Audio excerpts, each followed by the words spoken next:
Alors que les livres d'histoire célèbrent l'âge d'or islamique de la science des mathématiques et de la culture, ils mentionnent rarement ce qui est arrivé aux millions de personnes qui ont refusé de se convertir pendant l'expansion rapide des califats islamiques. Les pratiques documentées des empires islamiques médiévaux envers les peuples conquis font paraître la guerre médiévale européenne miséricordieuse en comparaison. Ce que vous allez découvrir provient de sources historiques écrites par les chroniqueurs arabes eux-mêmes, pas seulement par leurs ennemis. Ces pratiques étaient des politiques systématiques de conquête qui ont façonné le monde médiéval et effacé des civilisations entières de l'histoire. Du vol systématique d'enfants pour créer des armées d'esclaves à la destruction culturelle complète des civilisations anciennes, les califats islamiques ont perfectionné des méthodes de conquête, allant bien au-delà de la simple victoire militaire. Ils ont compris que briser l'esprit des peuples conquis était plus efficace que simplement occuper leurs terres. L'Empire ottoman a créé l'une des opérations de traite d'enfants les plus systématiques de l'histoire déguisée en système de collecte d'impôts. Le devshirme, ou impôt du sang, obligeait les familles chrétiennes des Balkans à livrer leurs fils au sultan.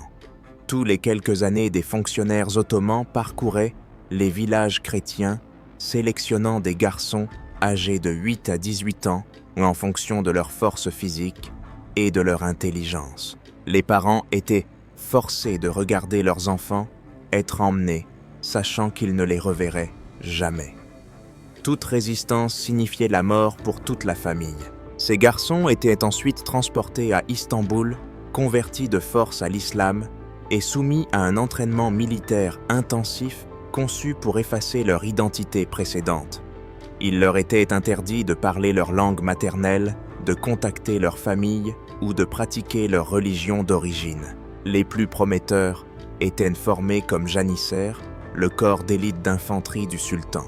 La manipulation psychologique était sophistiquée et brutale. On enseignait aux garçons que leur famille chrétienne les avait abandonnés, tandis que le sultan les avait sauvés de l'ignorance. On leur donnait de nouveaux noms, de nouvelles histoires et de nouvelles loyautés. Beaucoup croyaient sincèrement qu'ils devaient tout au système ottoman qui les avait réduits en esclavage. L'ampleur était stupéfiante. Les archives historiques suggèrent qu'entre 1365 et 1826, lorsque le système fut finalement aboli, environ 500 000 à 1 million de garçons chrétiens furent enlevés à leur famille. Des régions entières des Balkans vivaient dans la terreur constante de la prochaine collecte. L'ironie cruelle était que ces enfants volés devenaient la principale force utilisée pour conquérir davantage de terres chrétiennes. D'anciens chrétiens étaient utilisés pour détruire des communautés chrétiennes, créant un cycle autoproclamé de conquête et de conversion. Le devshirme ne visait pas seulement à créer des soldats, il s'agissait de briser l'esprit des communautés chrétiennes.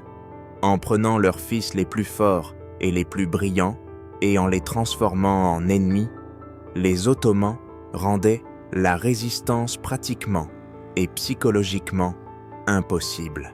Les familles développaient des stratégies désespérées pour protéger leurs enfants. Certaines blessaient délibérément leurs fils pour les rendre inaptes à la sélection. D'autres les cachaient dans des zones reculées pendant les périodes de collecte. Mais le système ottoman était minutieux et peu d'enfants échappaient une fois identifiés. Alors que la traite atlantique des esclaves a duré environ 400 ans, la traite islamique des esclaves a opéré pendant plus de 1400 ans du 7e siècle jusqu'au début du 20e siècle. Les estimations conservatrices suggèrent que 11 à 17 millions d'Africains ont été réduits en esclavage et transportés vers les terres islamiques, mais le véritable nombre était probablement beaucoup plus élevé.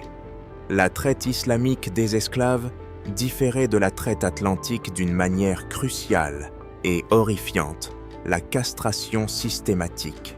Entre Ouatin et 90% des esclaves mâles destinés aux marchés islamiques étaient tous castrés, soit avant le transport, soit à leur arrivée.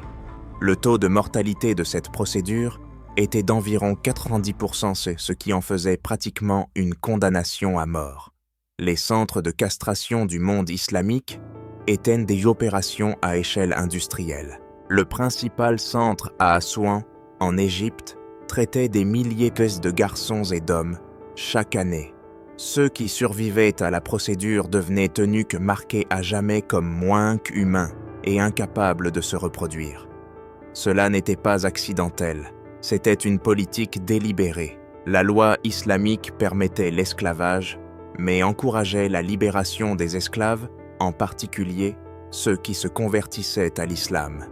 En empêchant les esclaves de se reproduire, les sociétés islamiques assuraient une demande constante de nouveaux captifs, tout en évitant les complications d'une large population d'esclaves permanentes.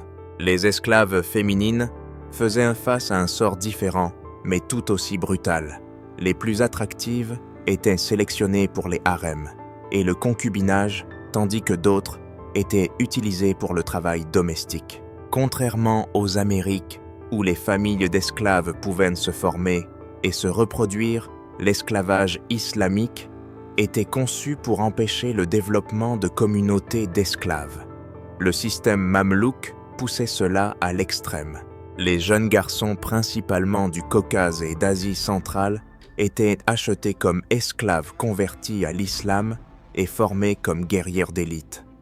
Ces mamelouks devinrent si puissants qu'ils renversèrent leur maître et régnèrent sur l'Égypte et la Syrie pendant plus de 250 ans. Mais ils maintinrent le système important continuellement de nouveaux soldats esclaves, plutôt que de permettre à leurs propres enfants d'hériter du pouvoir. L'impact économique fut dévastateur pour les régions sources. Des zones entières des champs de l'Afrique furent dépeuplées par les raids d'esclaves.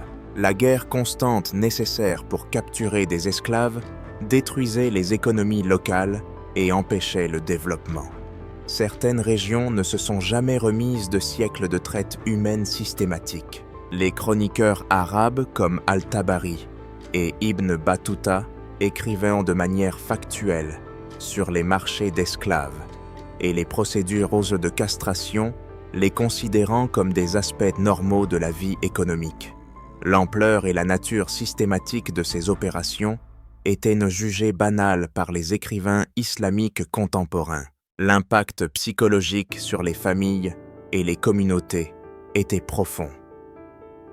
Les califats islamiques ont développé des systèmes sophistiqués pour détruire les autres religions tout en maintenant une dénégation plausible de la conversion forcée. Le système des dhimmis créait des cadres juridiques rendant la non-conversion économiquement et socialement insoutenable. La jizya ou taxe de capitation sur les non-musulmans était délibérément fixée à des niveaux qui mettraient en faillite la plupart des familles. Dans de nombreuses régions, la taxe équivalait à plusieurs mois de revenus, rendant impossible pour tous, sauf les plus riches, de payer. Le processus de collecte était conçu pour être humiliant. Les dhimmis devaient se présenter publiquement, souvent frappés ou forcés de s'agenouiller en payant. Mais la taxation n'était qu'un outil.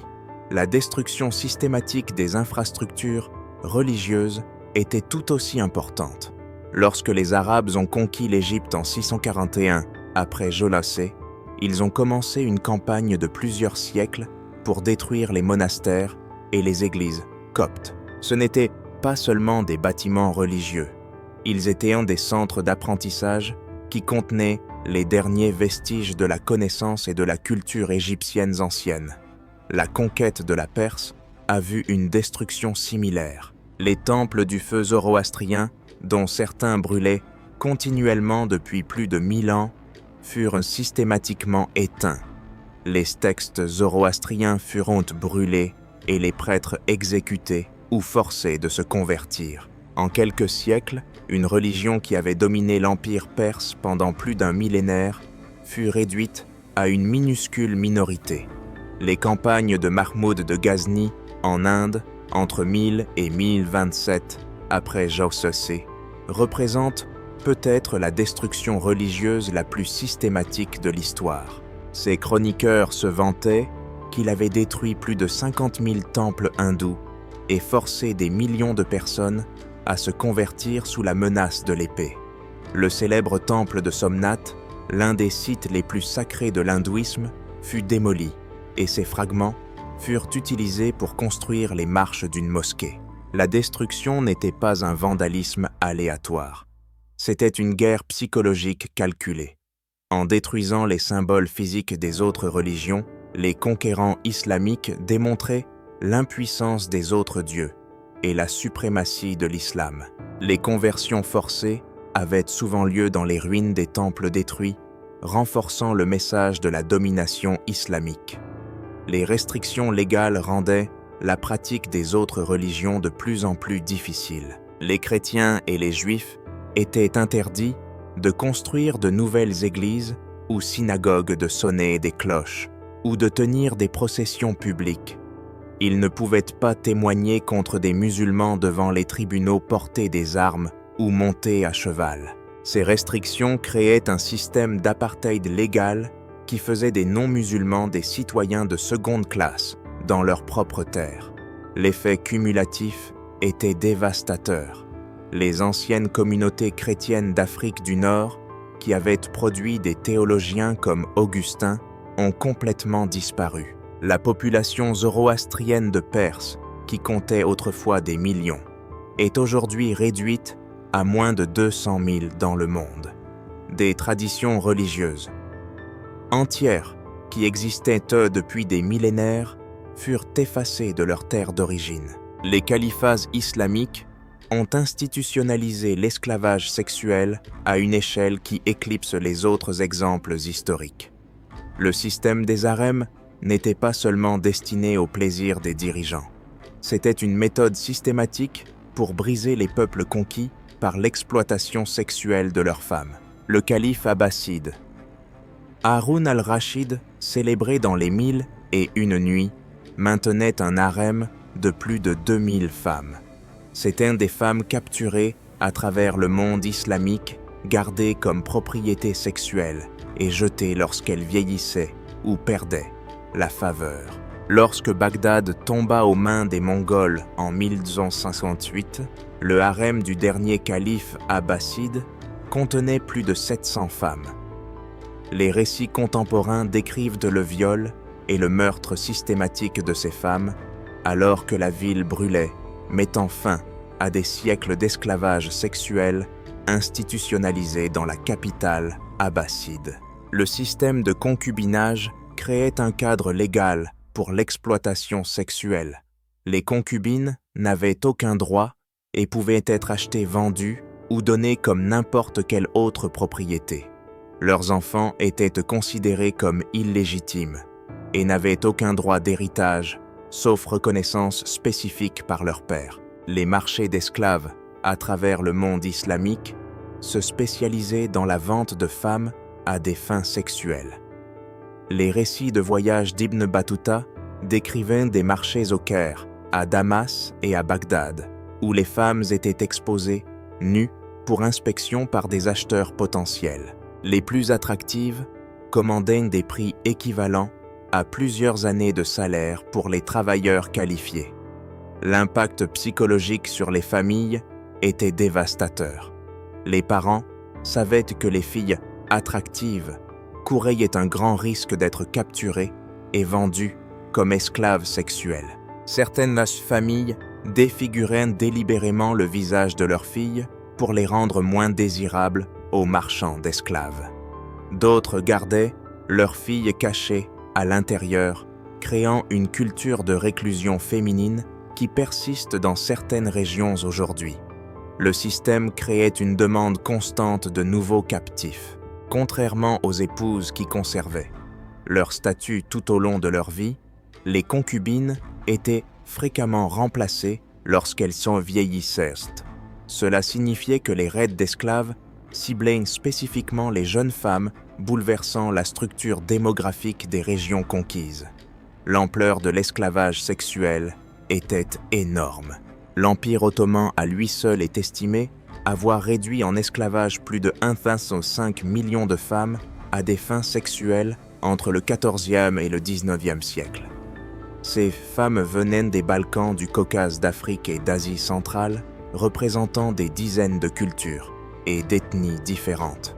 La loi islamique fournissait une justification religieuse à ces pratiques. Les versets coraniques sur ce que votre main droite possède étaient interprétés pour permettre un accès sexuel illimité aux esclaves féminines. Les érudits religieux ont développé des cadres juridiques élaborés qui régissaient l'achat, la vente et l'utilisation des esclaves sexuels tout en maintenant que le système était divinement sanctionné. L'impact sur les communautés conquises était profond. Le retrait systématique des jeunes femmes perturbait la formation des familles et la transmission culturelle. De nombreuses communautés ne se sont jamais remises des dommages démographiques causés par des siècles d'esclavage sexuel. Les califats islamiques ont perfectionné la guerre économique comme outil de conquête et de contrôle.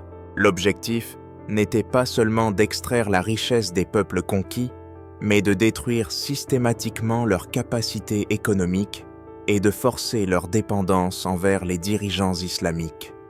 Le kharaj, ou impôt foncier imposé sur les territoires hors conquis, était délibérément fixé à des niveaux confiscatoires. Dans de nombreuses régions, la taxe consommait de 50 à 80% de la production agricole, laissant aux agriculteurs à peine de quoi survivre. Lorsque les agriculteurs ne pouvaient pas payer leurs terres, étaient confisqués et donnés à des colons musulmans ou convertis en waqf, propriété de dotation religieuse. La conquête omeyyade de la Perse fournit un exemple clair de destruction économique systématique. Les systèmes d'irrigation sassanides sophistiqués, qui avaient soutenu l'agriculture perse pendant des siècles, furent délibérément détruits ou laissés à l'abandon. Ce n'était pas une négligence accidentelle, c'était une politique calculée conçue pour empêcher la récupération économique et forcer la dépendance envers les dirigeants arabes. Les demandes de tribus incluaient souvent des quotas de personnes plutôt que de simples biens. Les Nubiens devaient fournir 400 esclaves chaque année au califat fatimide. Les Bulgares se vinrent fournir des jeunes hommes pour le service militaire. Ces tribus humains dévastaient les populations locales tout en fournissant au califat une source constante de main-d'œuvre forcée. Les restrictions commerciales créaient un apartheid économique. Les non-musulmans étaient souvent interdits de s'engager dans certains types de commerce ou forcés de payer des taxes supplémentaires sur leurs activités commerciales. Cela transférait progressivement le contrôle économique aux marchands musulmans et appauvrissait les communautés non musulmanes. L'effet cumulatif était l'appauvrissement systématique des peuples conquis. Des régions prospères pendant des siècles devinrent des zones économiquement arriérées en quelques générations après la conquête islamique. L'objectif était de rendre la résistance économiquement impossible tout en créant des incitations à la conversion à l'islam. Les califats islamiques ne se contentaient pas de conquérir des territoires. Ils effaçaient systématiquement les cultures et les identités des peuples conquis. Ce génocide culturel était si complet que des civilisations entières ont simplement disparu de la mémoire historique. La destruction des bibliothèques et des centres d'apprentissage était systématique et délibérée. Lorsque les Arabes ont conquis Alexandrie, ils ont détruit ce qui restait de la célèbre bibliothèque qui avait été le centre intellectuel du monde antique. Une destruction similaire eut lieu à Ctésiphon, la capitale sassanide, où les bibliothèques royales perses, contenant des siècles de savoir accumulés, furent brûlées. La suppression des langues était un outil clé de la destruction culturelle. L'arabe fut imposé comme langue de l'administration de l'éducation et de la religion dans les territoires conquis. Les langues locales furent progressivement marginalisées et finalement oubliées. Le copte, la dernière forme de l'égyptien ancien, ne survécut que dans des contextes religieux avant de disparaître complètement de l'usage quotidien. Le changement de nom des villes, des régions et des caractéristiques géographiques faisait partie d'un effort systématique pour effacer l'histoire pré-islamique. Les noms anciens, ayant des milliers d'années d'histoire, furent remplacés par des alternatives arabes. Ce n'était pas seulement une commodité administrative, c'était un effacement historique délibéré. Les festivals religieux et les pratiques culturelles étaient systématiquement réprimés. La célébration du nouvel an perse Nowruz fut interdite dans de nombreuses régions. Les festivals hindous furent prohibés dans les territoires indiens conquis. Les coutumes locales, qui avaient défini les communautés pendant des siècles, furent déclarées non islamiques et éliminées. La destruction des monuments et du patrimoine architectural était tout aussi systématique. Les temples, palais et monuments pré-islamiques furent démolis ou convertis en mosquées. Le message était clair, le passé n'avait aucune valeur et seule la culture islamique avait de l'importance. Les systèmes éducatifs furent complètement restructurés. Les écoles traditionnelles, qui avaient transmis le savoir et la culture locaux pendant des générations, furent fermées ou converties en madrasa, enseignant uniquement des matières islamiques. Cela brisa la chaîne de transmission culturelle et assura que les jeunes générations grandissent ignorantes de leur patrimoine. Les résultats furent dévastateurs et permanents.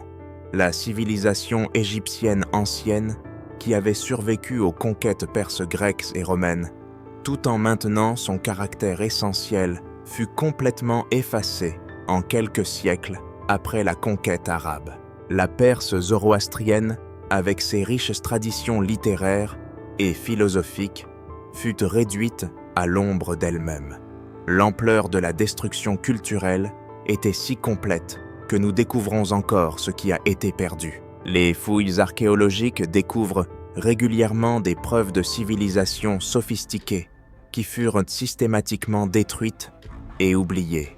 Des chapitres entiers de l'histoire humaine furent effacés par la conquête islamique. Les califats islamiques ont créé l'un des systèmes de conquête et de destruction culturelle les plus efficaces de l'histoire. Leur méthode était si efficace que des civilisations entières ont simplement disparu de la mémoire historique, ne laissant derrière elles que des fragments archéologiques et des références éparses dans les textes survivants. L'ampleur de la destruction était sans précédent. Des millions de personnes furent réduites en esclavage, tuées ou forcées d'abandonner leur culture et leurs identités. Des civilisations anciennes qui avaient survécu à de multiples conquêtes et invasions furent complètement effacées en quelques siècles d'expansion islamique. La nature systématique de ces pratiques révèle qu'elles n'étaient pas des actes de violence aléatoires ou des malentendus culturels. Elles étaient des politiques calculées conçues pour briser l'esprit des peuples conquis et assurer que la résistance serait impossible. La combinaison de la conquête militaire, de la guerre économique, de la destruction culturelle et de l'esclavage systématique créait un système de domination. Comprendre ces pratiques historiques aide à reconnaître les schémas de destruction culturelle qui persistent aujourd'hui. Les méthodes peuvent s'être changées, mais l'objectif reste le même. L'effacement complet des modes de vie alternatifs et l'imposition d'une seule culture dominante